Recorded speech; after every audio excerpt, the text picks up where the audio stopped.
Part 2 episode number 4۔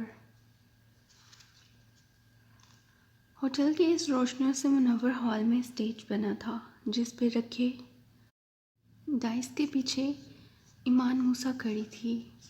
سامنے قطار در قطار کرسیوں پر رپورٹرز بیٹھے تھے اور ان کے پیچھے کیمرہ مین کیمروں کے سٹینڈ لیے کھڑے پریس کانفرنس کی عکس بندی کر رہے تھے۔ فلیش چمک رہے تھے اور دھڑا دھڑ تصاویر تیار کی جا رہی تھیں۔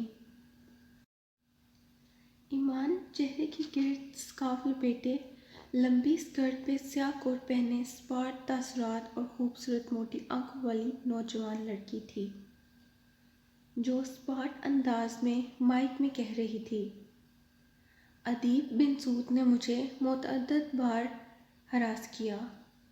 وہ ایک بد کردار انسان ہے جس کی اصلیت میں ان کے ووٹرز کو بتانا چاہتی ہوں۔ بے تحاشا کیمروں کو دیکھتی اس کی آواز کبھی کبھی لڑکھڑا جاتی لیکن پھر سے سنبھل جاتی۔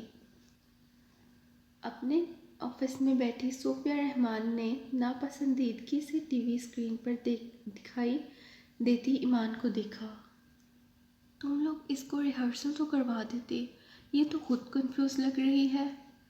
میم آپ نے کہا تھا کہ ہمیں آج ہی جوابی اٹیک کرنا ہے، تو اسی میں جلدی میں جو لڑکی ملی ہم نے اسے تیار کر دیا۔ اگر زیادہ وقت لگاتے تو میڈیا والے کہتے کہ وہ اتنے دن کیوں خاموش رہی۔ اچھا خاموش۔ ٹیک لگائے بیٹھی صوفیہ نے انگوٹھیوں والا ہاتھ اٹھایا تو چیف آف اسٹاف چپ ہو گیا۔ میرے پاس اس ہراسمنٹ کے ثبوت ہیں اگر ادیب میرا سامنا کرے تو میں ثابت کر سکتی ہوں کہ اس نے مجھے کس طرح ہراس کیا۔ ایمان بار بار تھوک نگلتی اور خود کو مضبوط کرتی۔ صحافی ہر فقرے کے آخر میں سوال در سوال پوچھنے لگے مگر وہ رٹا رٹایا سبق دہرائی جا رہی تھی۔ ادیب نے مجھے ہراس کیا اور میں یہاں ان عورتوں کی آواز بن کے نکلی ہوں جو آفس میں ہر روز ہراسمنٹ کا نشانہ بنتی ہیں۔ سامنے دوسری قطار میں ہیٹ چہرے کے آگے کیے بیٹھی تالیہ اٹھی اور ہیٹ اوپر اٹھایا تو یوں کہ اس کا مسکراتا چہرہ سامنے آیا۔ میرا بھی ایک سوال ہے۔ تالیہ مراد ساری توانائی لگا کے اونچا سا بولی تو دوسرے رپورٹرز بھی میرا سوال سنیں مس ایمان وغیرہ کہنے لگے، مگر ڈائس کے پیچھے کھڑی ایمان کی نظر تالیہ پہ جمی تو آنکھیں پھیلیں، پھر کھال سرخ ہوئے۔ غیر ضروری لوگ یہاں کس نے مدعو کیے ہیں؟ میری آواز کو دبانے کی کوشش نہ کی جائے تو بہتر ہے۔ ہاتھ اٹھا کر سختی سے بولی، آپ کے کوٹ کا پوچھ رہی ہوں ایمان، یہ کہاں سے لیا آپ نے؟ وہ کرسیوں کی قطار کے درمیان سے نکلی اور اسٹیج کے عین سامنے جا کے کھڑی ہوئی، پھر اونچا سا دہرایا، یہ شنیل کا 5000 رنگٹ کا کوٹ کہاں سے لیا آپ نے؟ رپورٹرز اب مڑ مڑ کی دلچسپی سے اسے دیکھنے لگے۔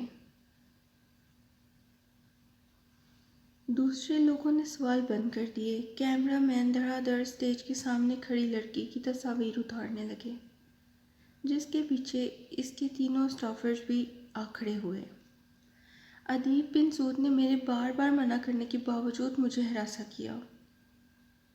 میں نے کہا کہ وہ باز آ جائے مگر ایمان نے اس کو نظر انداز کر کے بولنے لگی مگر وہ میڈیا کی اتنی توجہ کے لیے تیار نہیں تھی۔ اس کا اعتماد لڑکھڑا گیا۔ جن لوگوں نے آپ کی پریس کانفرنس پہ پیسہ لگایا ہے انہوں نے آپ کو یہ کوٹ گفٹ کیا ہے نا؟ کیونکہ آپ کی تنخواہ سے تو یہ خریدا ہی نہیں جا سکتا۔ جو آپ دینا پسند کریں گی آپ۔ ہال میں خاموشی تھی اور کیمرہ مین دلچسپی سے ان دونوں کے مناظر کو ریکارڈ کرنے لگے۔ دفعتاً سنہرے بالوں پہ ہیٹ پہنے کھڑی بارسن نیشنل کی تالیہ نے ایمان کو گھورتے ہوئے اپنے عقب میں اشارہ کیا، یہ منیر الکلام ہے۔ اس کو ہراساں کرنے کی وجہ سے اشر صاحب کی ریکمنڈیشن پہ میں نے آپ کو نوکری سے نکالا تھا، یاد آیا؟ ایمان نے کچھ کہنا چاہا مگر وہ کنفیوزڈ ہو کے چپ ہو گئی۔ ہال میں سرگوشیاں بلند ہوئیں، دلچسپی بڑھی، سب نے چپ سادھ لی۔ تالیہ کا چہرہ فلیش لائٹس میں دمک رہا تھا اور آئی برو بیچے اور زور سے کہہ رہی تھی، آپ تو کبھی میرے پاس ادیب صاحب کی شکایت لے کے نہیں آئیں۔ البتہ میں نے آپ کو 3 دفعہ وارننگ دی، اور پھر جب آپ مسلسل منیر سے غیر اخلاقی رویہ اپنائے رہیں تو میں نے آپ کو ٹرمینیٹ کیا۔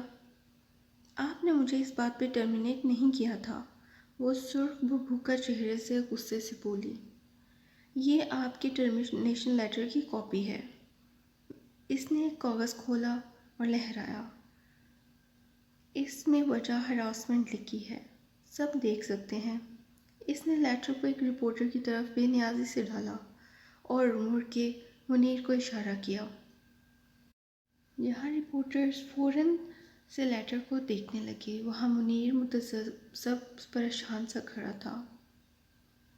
مجھ سے نہیں ہوگا، زیر لب منت کی۔ اف منیر بولو، کچھ تو بولو۔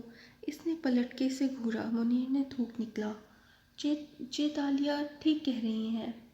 مزید نہیں بولا گیا۔ اس کے گھر والے، دوست، بیوی، وہ سب کیا سوچیں گے؟ کتنی شرم کی بات ہے۔ وہ چپ ہو گیا تو تالیہ نے جلدی سے بات آگے بڑھائی۔ کیا مرد کی کوئی عزت نہیں ہوتی؟ کیا ہم ایمان کی حرکتوں کو نظر انداز کر دیتے اس لیے کہ وہ عورت ہے؟ ٹھیک ہے، ہم ایمان موسیٰ جیسے نہیں ہیں جو عزتیں چوراہوں پہ اچھالتی ہیں۔ ہم باوقار لوگ ہیں، مگر یہاں صرف یہ بتانے کے لیے آئے ہیں کہ اس خاتون اور ان کو استعمال کرنے والی حکومتی پارٹی کو یہ جان لینا چاہیے کہ بی این کا سارا اسٹاف متحد ہے اور وہ ہم پہ یوں کیچڑ نہیں اچھال سکتے۔ وہ پرعزم انداز میں آواز بلند کہہ رہی تھی، ساتھ ہی آہستہ سے سرگوشی کی، منیر کچھ تو بولو، وہ جھوٹ ہی بول رہی ہے۔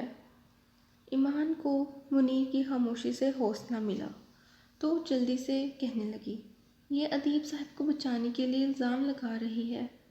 ادیب صاحب نے تو مجھے اتنا ڈرایا دھمکایا کہ میری جاب چھوٹ گئی۔ کیا ثبوت ہے آپ کے پاس ایمان صاحبہ؟ ایک سینئر صحافی نے سوال کیا۔ بھائی، ہراسمنٹ کے خلاف نکلنے والی لڑکیوں اور لڑکوں کے پاس عموماً نہ زیور ٹیکسٹ ہوتے ہیں، تصاویر یا ای میلز ہوتی ہیں۔ آپ کے پاس ہیں کچھ؟ دوسرے نے تائید کی۔ ای میلز ہیں میرے پاس، ایمان جلدی سے بولی، پھر تھوک نکلا۔ پھر ڈائس پہ رکھے فون کو دیکھا۔ رپورٹرز کی نظریں بھی وہیں تھیں۔ ایمان صاحبہ، آپ ہمیں وہ ای میلز دکھا سکتی ہیں؟ رپورٹرز کی تکرار سنائی دی۔ وہ اٹکی، وہ میرے پاس دوسرے فون میں ہے۔ میرے پاس بھی تمام ای میلز ہیں۔ تالیہ کے پیچھے کھڑا منیر ایک دم بلند سا بولا۔ تو رپورٹرز کو تو ایک طرف، وہ خود پوری ایڑیوں پہ گھومی۔ منیر کی گردن اٹھی تھی اور آئی برو خفگی سے پھیلے تھے۔ یہ کس طرح کہہ سکتی ہیں کہ یہ مجھے نہیں جانتی؟ یہ جن باتوں کا الزام ادیب صاحب پہ لگا رہی ہیں وہ سب تو یہ میرے ساتھ کرتی رہیں۔ ساری ای میلز میرے پاس ہیں، ان کے آفس کی ای میل آئی ڈی سے بھی ہیں۔ میں ای میل ہیڈز تک دکھا سکتا ہوں، وہ سرخ چہرے سے کہہ رہا تھا۔ رپورٹرز کے کیمروں اور مائکس کا رخ اب منیر کی طرف مڑ گیا۔ لوگ جن جگہوں سے اٹھ کے ان کے گرد گھیرا ڈالنے لگے۔ وہ اب تالیہ اور منیر سے تابڑتوڑ سوال پوچھ رہے تھے۔ ڈائس پہ بے بس سی لڑکی کھڑی تنہا رہ گئی۔ مطلب یہ کس طرح جھوٹ بول سکتی ہے؟ میں ابھی دکھاتا ہوں ای میلز۔ لال چہرے کے ساتھ حیران سے منیر نے اپنا فون نکالا اور اسکرین ان رپورٹرز کو دکھانے لگا۔ ایمان کے اسے پہچاننے سے انکار نے منیر کی ساری کم اعتمادی ہوا کر دی تھی۔ ٹی وی اسکرین پہ یہ مناظر وان فاتح نے مسکراتے ہوئے دیکھا۔ وہ اس وقت ادیب کے لاؤنج کے صوفے پہ بیٹھا تھا اور ہاتھ میں کافی کا مگ تھا۔ ادیب مقابل صوفے پہ براجمان تھا اور اس کی بیوی لیزا ٹرالی سے کیک نکال کے اس کو پلیٹ میں منتقل کر رہی تھی۔ وہ اسکارف اوڑھنے والی نمکین نقوش کی حامل پرسکون سی عورت تھی جسے اس سارے کرائسس سے ذرا بھی فرق نہیں پڑتا تھا۔ فاتح، تمہاری چیف آف سٹاف نے تو اس لڑکی کی ساری پریس خراب کر دی۔ ادیب خوشگوار حیرت سے بولا تو وہ مسکرایا اور گھوم پڑا۔ تالیہ بہت قابل ہے۔ پھر چہرہ گھما کے مسز لیزا کو دیکھا۔ امید ہے آپ بہتر محسوس کر رہی ہوں گی۔ آف کورس فاتحہ بیگم، وہ اپنا کپ اٹھاتے ہوئے واپس صوفے پہ بیٹھی اور مسکرا کے بولی، یہ نہ بھی ہوتا تو مجھے ادیب پہ پورا یقین تھا۔ ہم ایک عرصے سے سیاست میں ہیں، اسی طرح کے الزامات سے نہیں گھبراتے۔ فاتح نے خاموشی سے مسکرا کے اسے دیکھا اور کافی پینے لگا۔ اس کے بیٹے کی آواز آئی تو وہ معذرت کر کے اٹھ گئی۔ بہت سپورٹ کرنے والی بیوی ہے تمہاری، وہ ستائشی انداز میں کہے بغیر رہ نہ سکا تو ادیب نرمی سے مسکرایا۔ کیونکہ ہم ایک دوسرے سے ہمیشہ سچ بولتے ہیں۔ جھوٹ جب بھی کسی دو لوگوں کے درمیان آتا ہے تو ان کے رشتے کو زنگ آلود کر دیتا ہے۔ لیزا اور میں نے کبھی جھوٹ کو اپنے درمیان نہیں آنے دیا۔ یہ دیکھو اللہ نے کتنی برکت ڈالی ہے ہمارے رشتے میں۔ اس کا چہرہ مطمئن اور نرمی لیے ہوئے تھا۔ فاتح زخمی سا مسکرا دیا۔ اسے سرسبز پہاڑیوں میں خاموشی سے دفن کی گئی آریانا یاد آئی۔ شاید یہی جھوٹ تھا جو اسرا اور اس کے درمیان آ گیا۔ شام کو وہ آفس سے واپس آیا تو چپ چاپ اپنے کمرے میں چلا گیا۔ اپنے کمرے میں کھڑا میز کی دراز سے کچھ نکال رہا تھا جب دروازہ دستک کے ساتھ کھلا۔ تالیہ نے مسکراتے ہوئے اندر جھانکا۔ پریس دیکھا آپ نے سر؟ وہ چہرہ جھکائے مطلوبہ شے تلاشتا مسکرایا۔ ہاں، ویل ڈن۔ تم نے ایک سیاہ رنگ کا لفافہ دیکھا ہے؟ صبح یہیں رکھا تھا میں نے۔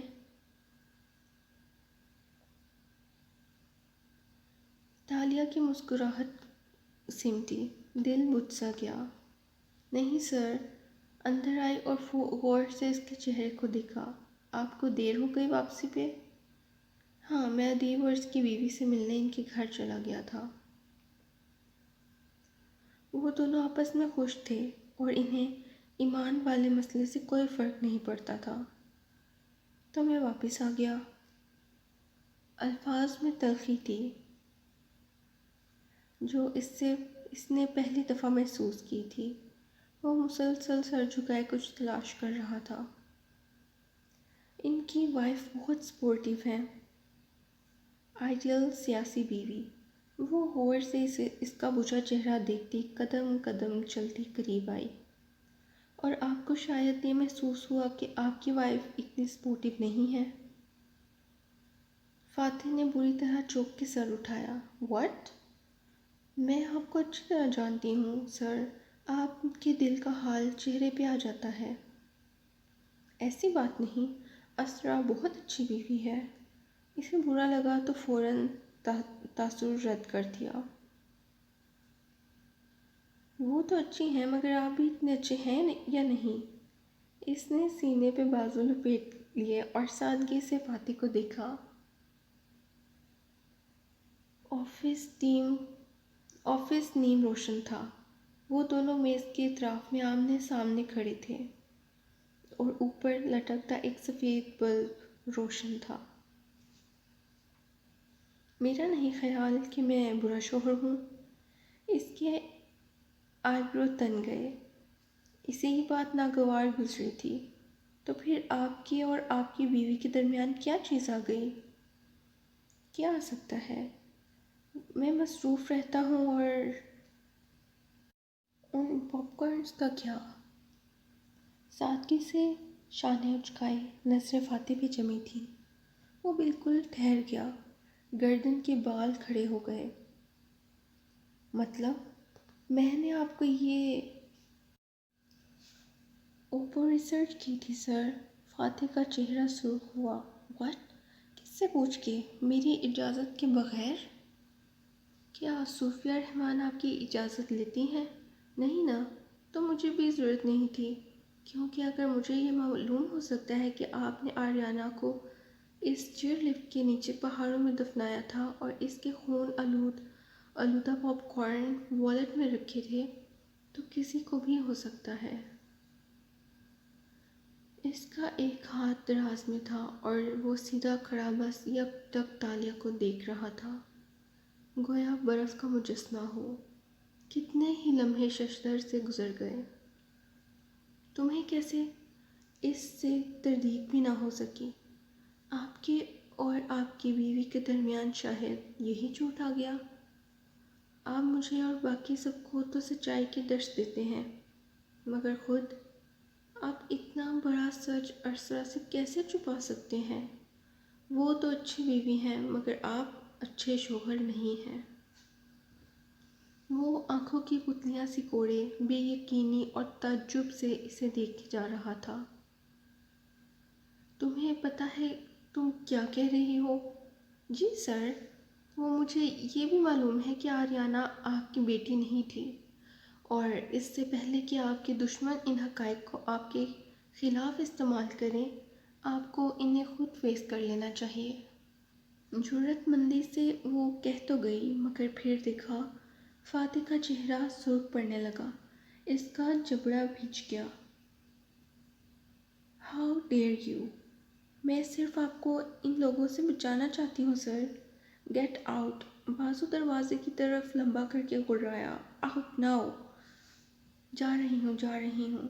وہ تیزی سے باہر نکل گئی، اس سے پہلے کہ وہ کچھ چیز اٹھا کے اسے دے مارتا۔ وہ چلی گئی تو وہ کمرے میں تنہا رہ گیا۔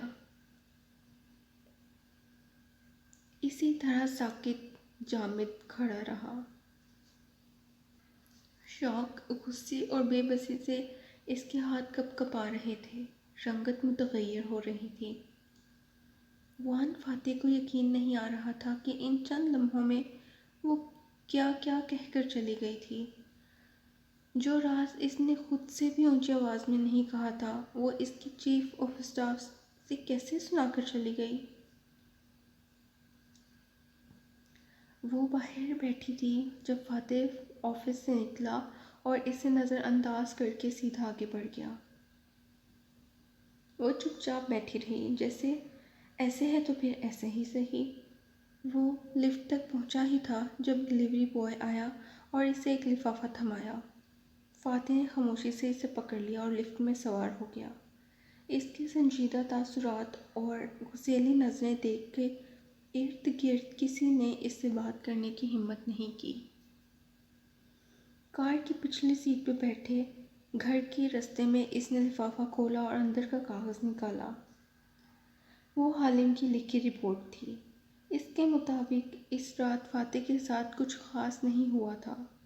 چوری کے واقعے کے بعد وہ پولیس اسٹیشن گیا اور واپس آ کے سو گیا، بس بات ختم۔ اس نے بیزاری سے کاغذ اندر ڈالے اور پھر کھڑکی سے باہر دیکھنے لگا۔ غصہ، بے بسی، کوفت، بہت سے جذبات نے اکٹھے حملہ کیا تھا۔ جبڑے کو بھینچے وہ بالکل چپ رہا۔ گھر آیا تو اسرا لاؤنج میں بیٹھی تھی۔ اسے دیکھ کے نظر اٹھائی، سلام کیا اور واپس اپنے فون کو دیکھنے لگی۔ وہ ٹائی کی نوٹ ہلیا کرتے ہوئے اسے رک کے دیکھنے لگا۔ ان کے درمیان کیا آ گیا تھا؟ اتنے سالوں کی بے برکتی کیا اس ایک جھوٹ کی وجہ سے تھی؟ مگر نہیں، وہ اسرا کو تکلیف سے بچانے کے لیے کر رہا تھا۔ وہ سب اس کی نیت درست تھی۔ اسے تالیہ کی بے وقوفانہ باتوں پر دھیان نہیں دینا چاہیے۔ بیزاری سے سر جھٹک کے وہ کمرے کی طرف بڑھ گیا۔ آفس سے گیا تو جیسے سارے میں اداسی چھا گئی۔ وہ میز پہ گال رکھے اداس سی بیٹھی تھی جب فریدہ بھاگتی بھاگتی آئی۔ آہٹ پہ اس نے سر اٹھایا۔ جی تالیہ، آپ یہاں کیا کر رہی ہیں بیٹھی بیٹھی؟ سب کانفرنس روم میں جمع ہے، وہ چہک رہی تھی۔ ایمان بیچاری کھسیانی بلی کس کی ٹویٹس کر رہی ہے اور سب اس پہ مل کر ہنس رہے ہیں، آئے نا۔ تالیہ مسکرا دی۔ ایمان والا باب ابھی ختم نہیں ہوا تھا، یاد رکھنا وہ دوبارہ حملہ کرے گی تو آپ ہیں نا، آپ اس سے نپٹ لینا، ہمیں تو ہنسنے دیں۔ وہ مزے سے بولی اور اسے دوبارہ آنے کی تاکید کر کے آگے بھاگ گئی۔ صبح ہی آپ کو ایول کوئین سمجھتی تھی اور اب سارا اسٹاف آپ کی عزت کرنے لگا ہے، یہ بہت بڑی کامیابی ہے چیتالیہ۔ اشر جانے کب وہاں آ کھڑا ہوا، وہ اس کی آواز پہ چونکی تو دیکھا، وہ چوکھٹ میں کھڑا جیبوں میں ہاتھ ڈالے مسکرا رہا تھا۔ تالیہ کرسی کے پیچھے کو ٹیک لگاتے مسکرائی۔ عزت کمانی پڑتی ہے، آج آپ نے بہت اچھا کام کیا ہے تالیہ۔ سوری، میں صبح غصے میں آپ کو غلط سمجھ گیا۔ وہ معذرت کر رہا تھا، وہ بے اداسی سے مسکرائے گئی۔ یہ الفاظ جوان فاتح بھی کہہ سکتے تھے، مگر نہیں، اسے اسرا کی زیادہ فکر تھی، اور یہ مسئلہ آپ کی وجہ سے نہیں ہوا۔ اشر اعتراف کرتا قریب آیا۔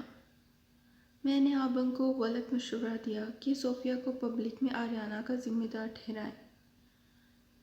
میں ہمدردی کا ووٹ لینا چاہتا تھا، مگر یہ پلان بیک فائر کر گیا۔ اگر آپ مجھ سے مشورہ کرتے تو میں آپ کو منع کر دیتی۔ آریانہ کے واقعے کو استعمال کرنے کے دوسرے طریقے بھی ہیں۔ بہرحال، ایش نے گہری سانس بھری۔ منیر کے بیوے بچے اس کا یوں نام اچھلنے سے ڈسٹرب ہو گئے ہوں گے۔ ہاں، مگر ہم سیاسی لوگ ہیں، ہمیں اس سے ہراسمنٹ وکٹم بنانا تھا۔ پارٹی کی عزت کے لیے کسی کو تو قربانی دینی تھی نا۔ اس نے بے نیازی سے شانے اچکائے۔ اشر ہلکا سا مسکرایا۔ آپ پارٹی سے وفادار ہیں، یہ دیکھ کر اچھا لگا۔ وہ واپس اپنے آفس تک آیا تو رملی بتیاں بجھا رہا تھا۔ اشر نے فوراً فون اٹھایا اور رک کے اسے پوچھا، عثمان کی ملاقات کیسی گئی تھی صوفیہ صاحبہ سے؟ اس کا کہنا تھا کہ وزیر اعظم کو تالیہ مراد میں دلچسپی پیدا ہوئی تھی، یعنی وہ اس کو مشکوک گردان کے اس کی فائل کھلوائیں گی۔ امید ہے جلد سے تالیہ ڈسکریڈٹ ہو کے اس آفس سے رخصت ہو جائیں گی۔ اشر کا چہرہ بجھا ہلکا سا کہہ کے آگے بڑھا تو رملی نے چونکے سے دیکھا۔ سر، آپ پچھتا رہے ہیں؟ نہیں تو، وہ جلدی سے بولا، ساتھ ہی ناک میں سے مکھی اڑائی۔ وہ جتنا تیز اڑ رہی ہے اس کے ساتھ یہی ہونا چاہیے، اور اگر وہ چلی جائے تو مجھے میری جگہ واپس مل جائے گی۔ فاتح آبنگ کا کمپین مینیجر ہمیشہ سے میں رہا ہوں۔ سر، میں آپ کو جانتا ہوں، آپ پچھتا رہے ہیں۔ رملی پریشان ہوا۔ اشر نے گہری سانس بھری اور اپنی چیزیں سمیٹی، پھر آفس کے دروازے کی طرف بڑھتے ہوئے بولا، نہیں، بس یہ سوچ رہا تھا کہ وہ پارٹی سے وفادار ہے اور ایسے لوگ قیمتی سرمایہ ہوتے ہیں۔ پھر خود کو تسلی دی، مگر خیر، شاید صوفیہ رحمان اس کے خلاف کچھ نہ تلاش کر سکیں۔ خود کو تسلی دی اور باہر نکل گیا۔ رملی گو سا پیچھے آیا۔ اسے صاف دکھائی دے رہا تھا کہ اشر پچھتا رہا ہے، اب وہ تالیہ کو کھونا نہیں چاہتا۔ انہوں نے جلد بازی میں غلطی کر دی شاید۔ صبح ڈائننگ روم کی کھڑکیوں پہ نکھری سی دستک دے رہی تھی۔ جالی دار پردے ہٹے تھے اور روشنی نے سارے ہال کو منور کر رکھا تھا۔ ناشتے کی میز پہ سربراہی کرسی پہ فاتح بیٹھا تو توش پہ مکھن لگا رہا تھا۔ سفید کلف لگی شرٹ اور ٹائی میں ملبوس، وہ آفس کے لیے تیار تھا۔ ذرا نظر اٹھا کے کھڑکی سے باہر دیکھا، اس کی کار کے ساتھ صرف گارڈز اور ڈرائیور کھڑے تھے۔ آج تالیہ نہیں آئی تھی۔ البتہ ڈرائیور قمر، جس کو اس نے اپنی ترقی کے بعد فاتح کا آدھا باڈی مین بھی بنا دیا تھا، وہاں موجود تھا۔ ڈیڈ، بائیں ہاتھ بیٹھے سکندر نے سر اٹھا کے اچانک سے کہا تو مقابل بیٹھی اسرا بھی رک کے دیکھنے لگی۔ جولیانا نے بھی سر اٹھایا اور بھائی کو دیکھا۔ وہ کم کم بولتا تھا اور صبح صبح ہی شروع ہو گیا۔ ادیب سود کا بیٹا فاران سود میری کلاس میں پڑھتا ہے۔ میں چاہتا ہوں بیٹا، وہ مکھن کو چھری سے توش پہ پھیلا رہا تھا۔ وہ بہت اپسیٹ ہے ان خبروں سے، میں کیا کروں؟ جب دوست اپسیٹ ہوں تو اس کو نصیحت نہیں کرتے، نہ حقیقت پسندانہ تجزیے دیتے ہیں۔ پھر کیا کرتے ہیں؟ بس خاموشی سے اس کو سن لیتے ہیں تاکہ اس کا دل ہلکا ہو جائے۔ کسی کا دل ہلکا کرنا ایک آرٹ ہے اور تمہیں وہ سیکھنا چاہیے سکندر۔ سکندر نے نہ سمجھے سے بس سر ہلا دیا۔ ناشتہ ختم ہوا تو دونوں بچے اٹھ گئے۔ تھوڑی دیر بعد اسرا بھی اٹھنے لگی تو وہ جگ سے تربوز کا شربت نکال رہا تھا تو بولا، ہمارے درمیان کیا آ گیا اسرا؟ لہجے میں اداسی تھی۔ وہ اٹھتے اٹھتے بیٹھ گئی اور حیرت سے اسے دیکھا۔ ڈھیلے جوڑے میں بال باندھے، وہ کندھوں کے گرد شال لپیٹے سادہ اور حیران سی لگ رہی تھی۔ کیا مطلب؟ فاتح نے اداس مسکراہٹ سے اسے دیکھا اور گھون بھرا۔ ہمارے درمیان اتنے فاصلے کیوں آ گئے؟ ہم ایک کمرے میں نہیں رہتے، ایک میز پہ ہوں تو بات کرنا بھول جاتے ہیں۔ میں تمہیں لیٹ نائٹ کام کرنا چاہتا ہوں، اس لیے میں دوسرے کمرے میں شفٹ ہو گئی تھی۔ اور پھر آنکھیں سکوڑی اور اس کو کچھ سمجھ نہ آیا کہ یہ آج فاتح کو کیا ہو گیا۔ کچھ ہوا ہے کیا؟ کیا میں برا شوہر ہوں؟ اس کی آواز میں تکلیف تھی۔ اسرا دم بخود رہ گئی، پھر اس کے ہاتھ پہ اپنا ہاتھ رکھا۔ نہیں فاتح، میں تلخ ہو جاتی ہوں، لڑ پڑتی ہوں، مگر سب ایسے ہی لڑتے ہیں۔ اس کا یہ مطلب نہیں کہ تم برے ہو۔ میں تمہیں بالکل وقت نہیں دے پاتا اور اداس سا لگتا تھا، جیسے اندر سے ڈسٹرب ہو۔ ہم ایک زمانے میں لمبی واک پہ جایا کرتے تھے، یاد ہے؟ ہم کتنے عرصے سے نہیں ساتھ جاتے؟ وہ ہلکا سا مسکرائی اور تھوڑی تلے ہتھیلی رکھ کے اسے دلچسپی سے دیکھنے لگی۔ تمہارے فینس جو پہنچ جاتے ہیں ہر جگہ، کیا کریں؟ فاتح ہنس دیا۔ ہمیں اپنے لیے وقت نکالنا چاہیے، ہمارا رشتہ زنگ آلود ہو رہا ہے۔ میرے پاس وقت ہی وقت ہے، تم نکالو تو بات بنے نا۔ اوکے، اس نے شکست تسلیم کرتے ہوئے سر ہلایا۔ سارے قصور میرے ہیں، اس لیے مداوا بھی مجھے کرنا ہوگا۔ آج لنچ بریک میں ہم لمبی واک پہ چلتے ہیں، میں تمہیں ایک جگہ ٹیکسٹ کر دوں گا، اور آج ہم سیاست یا کام کی بات بالکل نہیں کریں گے۔ اسرا مسکرا دی۔ اتنے عرصے بعد تم پرانے فاتح لگے ہو۔ یہ خیال کیسے آیا؟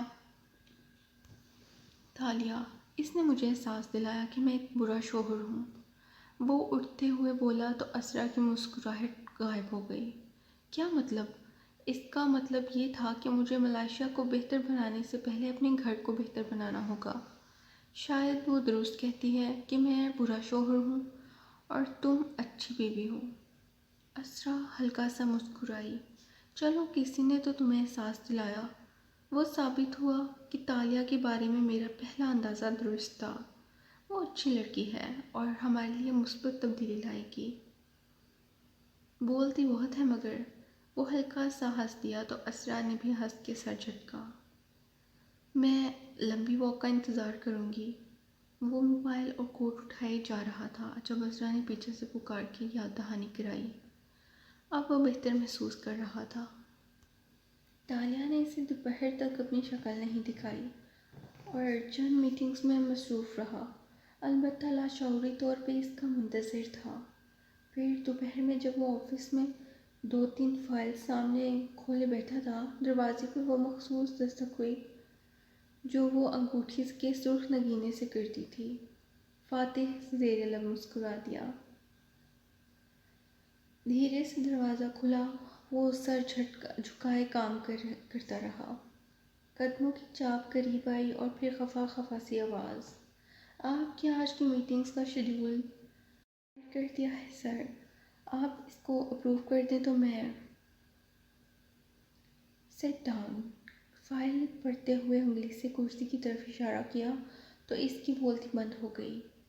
پھر کرسی کھینچنے کی آواز آئی، چند لمحے خاموشی کے نظر ہوئے، پھر فاتح نے فائل بند کی اور پھر چہرہ اٹھایا۔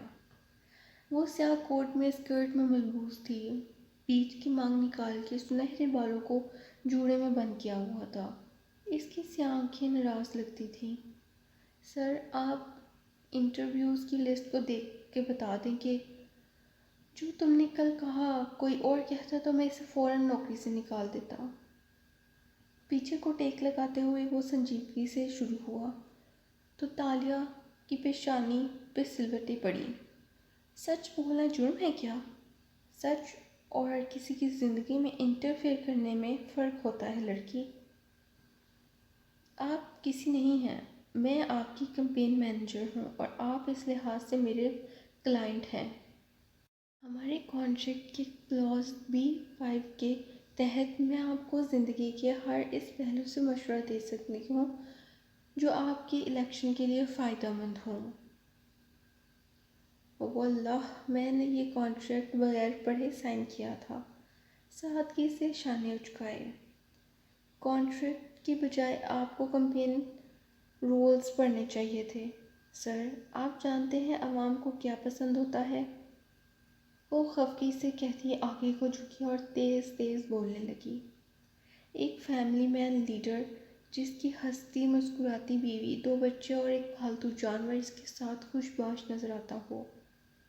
ایک پرفیکٹ امریکن فیملی کا تصور الیکشن میں سب سے زیادہ بکتا ہے، اور میں اپنی فیملی کو خوش نہیں رکھتا۔ آپ فیملی کو خوش رکھنے کی اداکاری نہیں کر سکتے، اس لیے انہیں خوش رکھنے کی کوشش کریں۔ میں آپ کے کپل انٹرویوز کے لیے سے ڈرتی ہوں کیونکہ آپ کے درمیان موجود لا تعلقی دور سے ہی نظر آ جاتی ہے۔ اگر آپ کو الیکشن سے جیتنا ہے تو سر، آپ اپنی بیوی کا اپنا معاملہ درست کرنا ہوگا۔ یہ بھی تمہیں خواب میں نظر آیا ہے کہ اس کی وجہ آریانہ کے بارے میں نہ بتایا جائے؟ بہت اطمینان سے پوچھا، جیسے راز کھل جانے سے اسے کوئی فرق نہ پڑتا ہو۔ وہ چپ ہوئی، پھر گردن گڑا کے بولی، جی نہیں، میں نے ایک انویسٹیگیٹر ہائر کیا تھا۔ فاتح نے تعجب سے آئی برو جھکائے۔ انویسٹیگیٹر؟ کون؟ تالیہ مراد کھلے دل سے مسکرائی۔ اس کا نام حالم ہے۔ کہتے ہیں وہ ایک KL کا سب سے بڑا اسکیم اور فراڈ کو انویسٹیگیٹ کرتا ہے۔ حالم؟ تم نے حالم کو ہائر کیا تھا؟ وہ بظاہر سنبھلا ہوا بیٹھا رہا مگر چونک جانا واضح تھا۔ اور اس نے تمہیں میرے بارے میں اتنی ذاتی باتیں بتائی تھیں؟ کیونکہ میں نے اسے پیسے دیے تھے سر۔ انویسٹیگیٹرز تو کوئی بھی ہائر کر سکتا ہے۔ واو! اس نے تعجب اور خفگی سے ناک سے مکھی اڑائی۔ میں نے بھی ایک دفعہ اس کو ہائر کیا تھا۔ اوہ! اور آپ کو لگا وہ آپ کا لحاظ کرے گا؟ نہیں سر، اسے ہائر کرنا اسے خریدنے کے مترادف نہیں ہے۔ کل صوفیہ رحمان نے اسے ہائر کیا تو؟ اچھا ٹھیک ہے۔ ہاتھ اٹھا کے اسے چپ کرایا۔ چند منٹ خاموشی کے نظر ہو گئے۔ وہ چپ چاپ بیٹھا رہا، ہاتھ میں قلم گھماتا رہا اور خاموشی سے اس کے چہرے کے تاثرات کے اتار چڑھاؤ دیکھتی گئی۔ یہ سچ ہے کہ میری بیٹی اس روز، وہ رک گیا اور سر جھٹکا جیسے اس کے ذکر سے بھی اسے تکلیف ہوتی تھی۔ اس روز؟ سر، یہ آپ کا ذاتی معاملہ ہے اور آپ میرے آگے جوابدہ نہیں ہیں، وہ رکھائی سے کہتی اٹھ کھڑی ہوئی۔ آپ صرف اسرا کو جواب دیں ہیں۔ فاتح نے نظر اٹھا کے اسے دیکھا، اور تمہیں لگتا ہے وہ یہ سن کے مجھے فوراً معاف کر دے گی؟ شاید ہمارے درمیان چیزیں مزید خراب ہو جائیں گی۔ سچ آزاد کر دیتا ہے، اور آپ کو معاف کریں گی یا نہیں، یہ آپ اس جھوٹ کی غلامی سے آزاد ہو جائیں گے، اور جب جھوٹ نکل جاتا ہے تو برکت خود بخود واپس آ جاتی ہے۔ وہ کہہ کے جانے لگی تو اسے پکار اٹھا، تاشا۔ وہ رکی اور دھیرے سے پلٹی۔ جی سر، اگر مجھے ایک اچھی اور لمبی واک پہ جانا ہو تو جہاں کوئی مخل نہ ہو تو تتلیوں والے پارک میں جائیں سر، وہاں آپ کو پرائیویسی مل جائے گی، اور میں انتظامیہ سے کہہ دوں گی کہ وہ آپ کے اور اسرا کے قریب عام شہریوں کو نہ آنے دیں۔ سیکیورٹی بھی دور رہے گی تاکہ آپ ڈسٹرب نہ ہوں، میں انتظام کرتی ہوں۔ وہ ساری بات سمجھ کے ذمہ داری سے کہتی دروازے کی طرف بڑھ گئی۔ فاتح متمم سا مسکرا دیا۔ باہر آ کے تالیہ نے گہرے گہرے سانس لیے سینے پہ ہاتھ رکھ کے خود کو نارمل کرنا چاہا۔ ابھی کرسی پہ بیٹھی ہی تھی کہ میز کے کنارے پہ شہزادی تاشا آ بیٹھی، سر پہ تاج سجائے، اپنی کامدار میکسی پھول کی طرح پھیلائے۔ وہ سنہرے گھنگریالے بالوں والی شہزادی غصے سے اسے گھور رہی تھی۔ تم اس کی اور اسرا کی ڈیٹ ارینج کر رہی ہو؟ اف تالیہ، اور وہ تمہارا ہے، تم اسے کیسے اسرا کو دے سکتی ہو؟ سیاہ کوٹ والی سادہ سی لڑکی اسے اداسی سے دیکھا۔ وہ میرا کبھی نہیں تھا، مگر اچھا تھا نا وہ اسرا سے دور رہتا، تم ان دونوں کے درمیان فاصلے بڑھا سکتی تھی، پھر اتنی اچھی بننے کی کیا ضرورت ہے؟ اندر کی شہزادی ضد چھوڑ رہی تھی۔ میں نے ساری عمر دھوکے سے چیزیں لی ہیں تاشا، مگر اب میں بہت محنت سے اسی زندگی کو پیچھے چھوڑ آئی ہوں۔ میں کسی عورت سے اس کا شوہر بے ایمانی سے نہیں چھینوں گی، اس لیے اب تم خاموش رہو۔ سر جھٹکا اور اپنے اندر سے بغاوت کرتی شہزادی کو خاموش کرا دیا۔ پھر فون اٹھا کے سیکیورٹی کو کال ملانے لگی۔ بدوقت خود کو حسد کی طرف جانے سے اس نے روک دیا، اور وہ حسد جو ابل ابل کے اس کو اندر سے جلا رہا تھا۔